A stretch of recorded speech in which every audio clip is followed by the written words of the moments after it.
ಬಿಸಿ ರೋಡ್ನಲ್ಲಿ ಮೆರವಣಿಗೆಯ ಜಟಾಪಟಿ ಮುಂದುವರಿತಾ ಇದೆ. ಮುಸ್ಲಿಂ ಯುವಕರಿಗೆ ಬೈಕ್ ರ್ಯಾಲಿ ಮಾಡೋದಕ್ಕೆ ಬಿಟ್ಟಿದ್ದಕ್ಕೆ ಈಗ ಪೊಲೀಸರ ವಿರುದ್ಧ ಆಕ್ರೋಶ ವ್ಯಕ್ತವಾಗ್ತಾ ಇದೆ. ಮುಸಲ್ಮಾನ್ ಯುವಕರ ಬೈಕ್ ರ್ಯಾಲಿಗೆ ಕಿಡಿಕಾರ್ತಾ ಇದ್ದಾರೆ ಹಿಂದೂ ಕಾರ್ಯಕರ್ತರು. ಈ ರ್ಯಾಲಿಯ ವಿರುದ್ಧ ಸಿಡಿದೆದ್ದಿದ್ದಾರೆ ಹಿಂದೂ ಕಾರ್ಯಕರ್ತರು. ನಮಗೂ ಕೂಡ ಮೆರವಣಿಗೆಗೆ ಅವಕಾಶವನ್ನ ನೀಡಬೇಕು ಅಂತ ಪಟ್ಟು ಹಿಡಿದಿದ್ದಾರೆ. ರ್ಯಾಲಿಗೆ ಅವಕಾಶ ನೀಡದೇ ಇದ್ರೆ ನಾವು ಇಲ್ಲಿಂದ ಹೋಗೋದಿಲ್ಲ, ಈ ಜಾಗ ಬಿಟ್ಟು ಕದಲೋದಿಲ್ಲ ಅಂತ ಪಟ್ಟು ಹಿಡಿದಿದ್ದಾರೆ. ಬಿಸಿ ರೋಡ್ನಲ್ಲಿ ಸದ್ಯಕ್ಕೆ ಈ ರೀತಿಯ ಪರಿಸ್ಥಿತಿ ಇದೆ.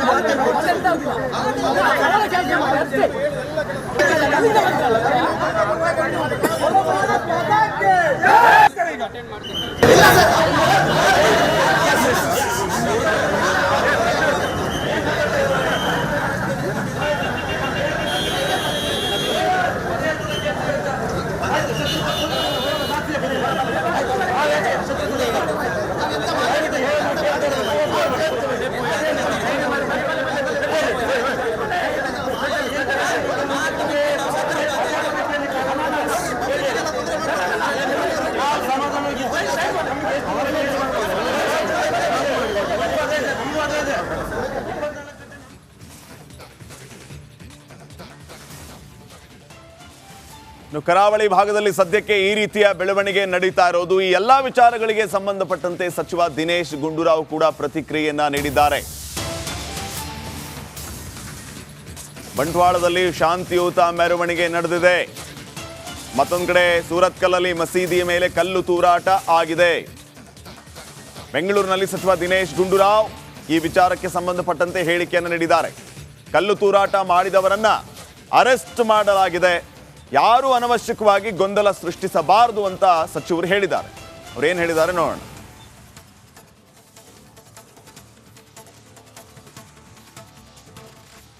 ಇದು ಯಾರೋ ಏನೋ ಒಂದು ಇನ್ಸಿಡೆಂಟ್ ಆದಾಗ ನಾವು ಎಲ್ಲ ಕಡೆ ಎಲ್ಲರೂ ಪೊಲೀಸ್ ಇರೋಕ್ಕಾಗೋದಿಲ್ಲ.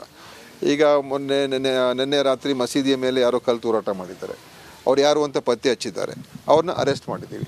ಮತ್ತು ಇವತ್ತು ಕೂಡ ಬಂಟ್ವಾಳನಲ್ಲಿ ಕೆಲವು ಏನು ಹೇಳಿಕೆಗಳು ಹೊರಗೆ ಬಂದಿತ್ತು ಸೋಷಿಯಲ್ ಮೀಡಿಯಾದಲ್ಲಿ, ಅವ್ರ ಮೇಲೂ ಕೂಡ FIR ಕೇಸನ್ನು ಬುಕ್ ಮಾಡಿದ್ದೀವಿ. ಯಾರೇ ಹೇಳಿಕೆ ಕೊಟ್ಟಿರೋರ ಮೇಲೆ ಎರಡು ಕಡೆಯಿಂದನೂ ಕೂಡ ಹೇಳಿಕೆಗಳು ಬಂದಿತ್ತು. ಇಬ್ಬರ ಮೇಲೂ ಕೂಡ ಪೊಲೀಸರು FIR ದಾಖಲೆ ಮಾಡಿ ಅವ್ರ ಮೇಲೂ ಕೂಡ ಕೇಸನ್ನು ನಾವು ಬುಕ್ ಮಾಡಿದ್ದೀವಿ. ಅದರಿಂದ ನಾಗಮಂಗಲ ಇನ್ಸಿಡೆಂಟ್ ಬಗ್ಗೆ ಪೊಲೀಸವರು ಎಲ್ಲ ರೀತಿಯ ಕಠಿಣ ಕ್ರಮ ತಗೊಂಡಿದ್ದಾರೆ. ಯಾರೇ ಕಿಡಿಗೇಡಿಗಳಿರಲಿ, ಯಾರೇ ಅಲ್ಲಿ ತಪ್ಪು ಮಾಡಿರ್ತಕ್ಕಂಥ ಜನ ಇರಲಿ, ಅಲ್ಲಿ ನಾಗಮಂಗಲದಲ್ಲೂ ಕೂಡ ಕ್ರಮ ತಗೊಳ್ಳೋದಕ್ಕೆ ನಮ್ಮ ಇಲಾಖೆ ಇದೆ. ಅದರಿಂದ ಈ ರೀತಿಯಾಗಿ ನಾವು ಶಾಂತಿಯನ್ನು ಖಂಡಿತವಾಗಿಯೂ ದಕ್ಷಿಣ ಕನ್ನಡದಲ್ಲಿ ಎಲ್ಲವನ್ನು ಕೂಡ ನಮ್ಮ ಇಲಾಖೆಯವರು ಶಾಂತಿಯುತವಾಗಿ ಶಾಂತಿಯನ್ನು ಸ್ಥಾಪನೆ ಮಾಡ್ತಕ್ಕಂಥದ್ದಕ್ಕೆ ಎಲ್ಲ ಪ್ರಯತ್ನ ಮಾಡ್ತಾ ಇದ್ದಾರೆ. ಅವ್ರಿಗೆ ಯಶಸ್ಸು ಕೂಡ ಸಿಕ್ಕತ್ತೆ ಅಂತ ನಾನು ಅಂದ್ಕೊಂಡಿದ್ದೆ. ಇಂಟೆಲಿಜೆನ್ಸ್ ಫೇಲಿಯರ್ ಅಂತ ಏನಲ್ಲ ಇದು. ಈಗ ದೇಶದ ಸುದ್ದಿಗಳನ್ನು ಗಮನಿಸೋಣ. ನ್ಯಾಷನಲ್ ಟಾಪ್ 5 ಎಂದು 13 ವರ್ಷದ ಶಾಲಾ ವಿದ್ಯಾರ್ಥಿನಿಯೊಬ್ಬಳು 800 kg ರಾಗಿ ಬಳಸಿ ಪ್ರಧಾನಿ ಮೋದಿ ಭಾವಚಿತ್ರ ರಚನೆ ಮಾಡಿದ್ದಾರೆ. 12 ಗಂಟೆಗಳ ಕಾಲ ಮೋದಿ ಚಿತ್ರ ರಚಿಸುವ ಮೂಲಕ ವಿಶ್ವ ದಾಖಲೆಯನ್ನು ನಿರ್ಮಿಸಿದ್ದಾಳೆ. ನಾಳೆ ಪ್ರಧಾನಿ ಮೋದಿ ಜನ್ಮದಿನದ ಅಂಗವಾಗಿ ವಿದ್ಯಾರ್ಥಿನಿ ಪ್ರೀಸ್ಲಿ ಶಕೀನಾ ವಿಶೇಷವಾಗಿ ಗೌರವ ಸಲ್ಲಿಸಿದ್ದಾರೆ.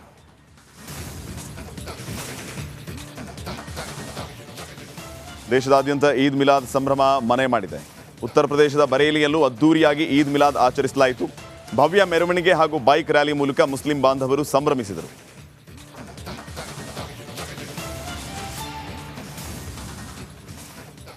ಒಡಿಶಾದಲ್ಲಿ ಶಾಲಾ ವಿದ್ಯಾರ್ಥಿಗಳು ಬರಹಂಪುರ್ ಟಾಟಾ ನಗರ್ ನಡುವೆ ಸಂಚರಿಸುವ ವಂದೇ ಭಾರತ್ ಎಕ್ಸ್ಪ್ರೆಸ್ ಫ್ರೀಯಾಗಿ ಸಂಚಾರ ಮಾಡಿದ್ದಾರೆ. 150ಕ್ಕೂ ಹೆಚ್ಚು ವಿದ್ಯಾರ್ಥಿಗಳು ರೈಲಲ್ಲಿ ಪ್ರಯಾಣ ಮಾಡಿ ಖುಷಿಪಟ್ಟಿದ್ದಾರೆ.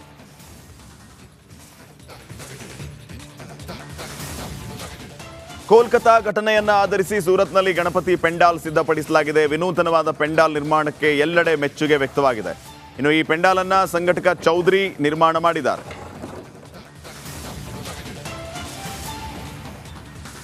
ಮುಂಬೈನಲ್ಲಿ ಲಾಲ್ಬಾಗ್ ಚಾ ರಾಜಾನ ಕಣ್ ತುಂಬಿಕೊಳ್ಳೋದಕ್ಕೆ ಜನಸಾಗರವೇ ಹರಿದು ಬರ್ತಾ ಇದೆ. ಪ್ರಾರ್ಥನೆ ಸಲ್ಲಿಸೋದಕ್ಕೆ ಜಮಾಯಿಸ್ತಾ ಇದ್ದಾರೆ ಜನ. ಬಪ್ಪನ ದರ್ಶನಕ್ಕೆ ಅಪಾರ ಜನಸಾಗರವೇ ಹರಿದು ಬರ್ತಾ ಇದೆ. ವಿಘ್ನ ನಿವಾರಕನಿಗೆ ವಿಶೇಷ ಪ್ರಾರ್ಥನೆಯನ್ನು ಸಲ್ಲಿಸಿದ್ದಾರೆ. ಬಿಸಿ ರೋಡ್ನಲ್ಲಿ ಮೆರವಣಿಗೆಯ ಜಟಾಪಟಿ ಮುಂದುವರಿತಾ ಇದೆ. ಮುಸ್ಲಿಂ ಯುವಕರಿಗೆ ಬೈಕ್ ರ್ಯಾಲಿ ಮಾಡೋದಕ್ಕೆ ಬಿಟ್ಟಿದ್ದಕ್ಕೆ ಈಗ ಪೊಲೀಸರ ವಿರುದ್ಧ ಆಕ್ರೋಶ ವ್ಯಕ್ತವಾಗ್ತಾ ಇದೆ.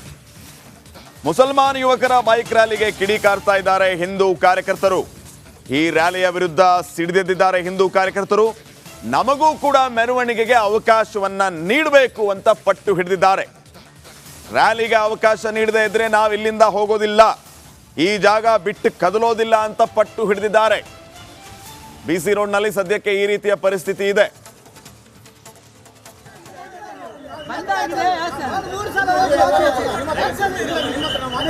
ರೋಡ್ ಉಂಟದು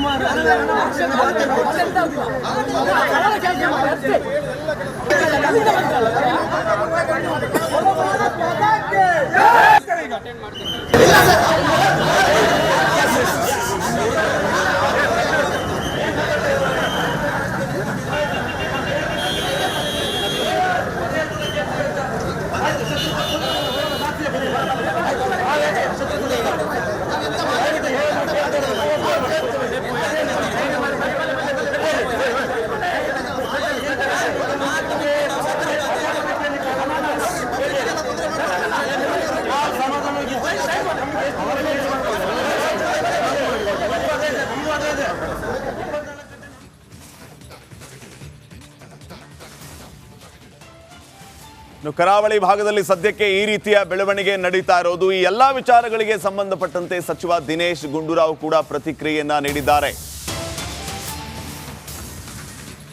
ಬಂಟ್ವಾಳದಲ್ಲಿ ಶಾಂತಿಯುತ ಮೆರವಣಿಗೆ ನಡೆದಿದೆ. ಮತ್ತೊಂದು ಕಡೆ ಸೂರತ್ಕಲ್ಲಲ್ಲಿ ಮಸೀದಿಯ ಮೇಲೆ ಕಲ್ಲು ತೂರಾಟ ಆಗಿದೆ. ಬೆಂಗಳೂರಿನಲ್ಲಿ ಸಚಿವ ದಿನೇಶ್ ಗುಂಡೂರಾವ್ ಈ ವಿಚಾರಕ್ಕೆ ಸಂಬಂಧಪಟ್ಟಂತೆ ಹೇಳಿಕೆಯನ್ನು ನೀಡಿದ್ದಾರೆ. ಕಲ್ಲು ತೂರಾಟ ಮಾಡಿದವರನ್ನ ಅರೆಸ್ಟ್ ಮಾಡಲಾಗಿದೆ, ಯಾರು ಅನವಶ್ಯಕವಾಗಿ ಗೊಂದಲ ಸೃಷ್ಟಿಸಬಾರದು ಅಂತ ಸಚಿವರು ಹೇಳಿದ್ದಾರೆ. ಅವ್ರೇನು ಹೇಳಿದ್ದಾರೆ ನೋಡೋಣ.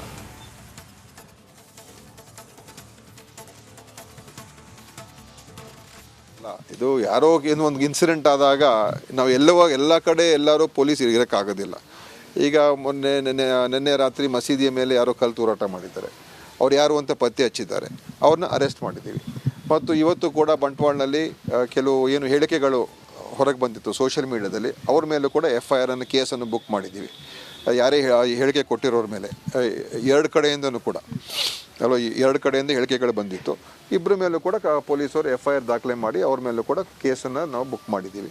ಆದ್ದರಿಂದ ನಾಗಮಂಗಲ ಇನ್ಸಿಡೆಂಟ್ ಬಗ್ಗೆ ಪೊಲೀಸವರು ಎಲ್ಲ ರೀತಿ ಕಠಿಣ ಕ್ರಮ ತಗೊಂಡಿದ್ದಾರೆ.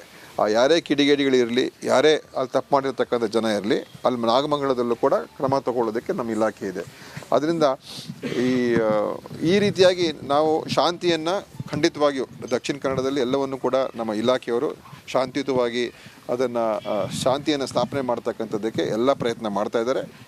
ಅವ್ರಿಗೆ ಯಶಸ್ಸು ಕೂಡ ಸಿಕ್ಕತ್ತೆ ಅಂತ ನಾನು ಅಂದ್ಕೊಂಡಿದ್ದೆ. ಇಂಟೆಲಿಜೆನ್ಸ್ ಫೇಲಿಯರ್ ಅಂತ ಏನಲ್ಲ ಇದು. ಈಗ ದೇಶದ ಸುದ್ದಿಗಳನ್ನು ಗಮನಿಸೋಣ. ನ್ಯಾಷನಲ್ ಟಾಪ್ 5 ಎಂದು 13 ವರ್ಷದ ಶಾಲಾ ವಿದ್ಯಾರ್ಥಿನಿಯೊಬ್ಬಳು 800 kg ರಾಗಿ ಬಳಸಿ ಪ್ರಧಾನಿ ಮೋದಿ ಭಾವಚಿತ್ರ ರಚನೆ ಮಾಡಿದ್ದಾರೆ. 12 ಗಂಟೆಗಳ ಕಾಲ ಮೋದಿ ಚಿತ್ರ ರಚಿಸುವ ಮೂಲಕ ವಿಶ್ವ ದಾಖಲೆಯನ್ನು ನಿರ್ಮಿಸಿದ್ದಾಳೆ. ನಾಳೆ ಪ್ರಧಾನಿ ಮೋದಿ ಜನ್ಮದಿನದ ಅಂಗವಾಗಿ ವಿದ್ಯಾರ್ಥಿನಿ ಪ್ರೀಸ್ಲಿ ಶಕೀನಾ ವಿಶೇಷವಾಗಿ ಗೌರವ ಸಲ್ಲಿಸಿದ್ದಾರೆ.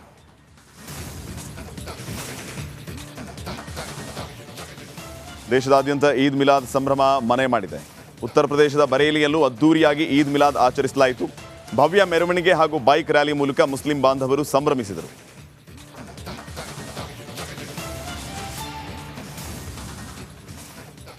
ಒಡಿಶಾದಲ್ಲಿ ಶಾಲಾ ವಿದ್ಯಾರ್ಥಿಗಳು ಬರಹಂಪುರ್ ಟಾಟಾ ನಗರ್ ನಡುವೆ ಸಂಚರಿಸುವ ವಂದೇ ಭಾರತ್ ಎಕ್ಸ್ಪ್ರೆಸ್ ಫ್ರೀಯಾಗಿ ಸಂಚಾರ ಮಾಡಿದ್ದಾರೆ. 150ಕ್ಕೂ ಹೆಚ್ಚು ವಿದ್ಯಾರ್ಥಿಗಳು ರೈಲಲ್ಲಿ ಪ್ರಯಾಣ ಮಾಡಿ ಖುಷಿಪಟ್ಟಿದ್ದಾರೆ.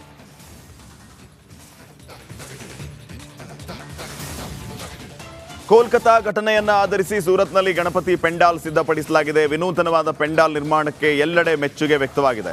ಇನ್ನು ಈ ಪೆಂಡಾಲ್ ಅನ್ನ ಸಂಘಟಕ ಚೌಧರಿ ನಿರ್ಮಾಣ ಮಾಡಿದ್ದಾರೆ.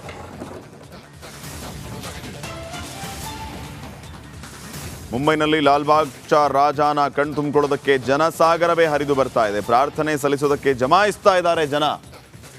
ಬಪ್ಪನ ದರ್ಶನಕ್ಕೆ ಅಪಾರ ಜನಸಾಗರವೇ ಹರಿದು ಬರ್ತಾ ಇದೆ. ವಿಘ್ನ ನಿವಾರಕನಿಗೆ ವಿಶೇಷ ಪ್ರಾರ್ಥನೆಯನ್ನು ಸಲ್ಲಿಸಿದ್ದಾರೆ.